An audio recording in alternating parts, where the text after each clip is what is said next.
absolutely always the client comes first. This is now the end phase of the representation by an attorney.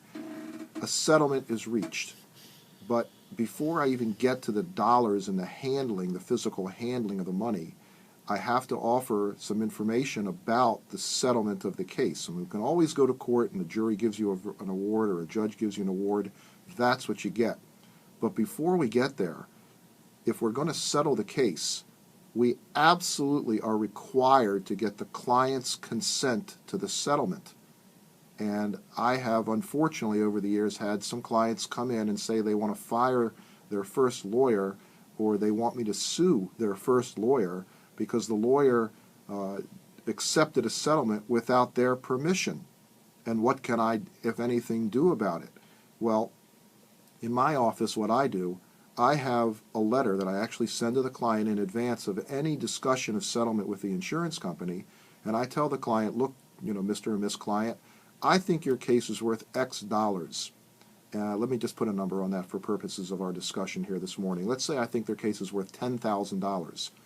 In my letter, I tell them that in order to get the $10,000, I'm going to tell the insurance company I want $21,000 or $22,000 or $23,000, and that leaves room for me to negotiate. Then I send that letter to the client, and I actually spell out in that letter that if we get that $10,000, this is what's going to happen.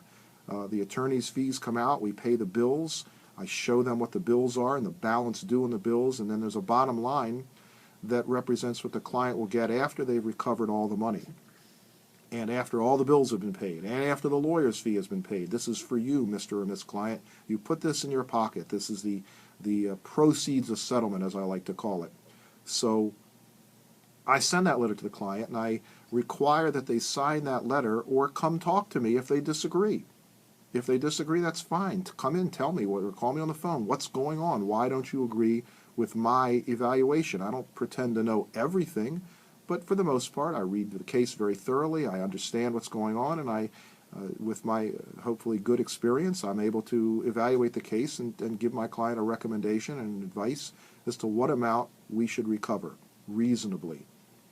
So if a client objects, they call me. They come in, they say, hey, look, this is that, this is this, and they give me some information, and sometimes I change my evaluation. But before I go to the insurance company, I get their signature. So now I send that letter to the insurance company for $23,000, and I tell them, that I want to negotiate with them. I'm not absolutely stuck on 23, and they make an offer, and we go back and forth.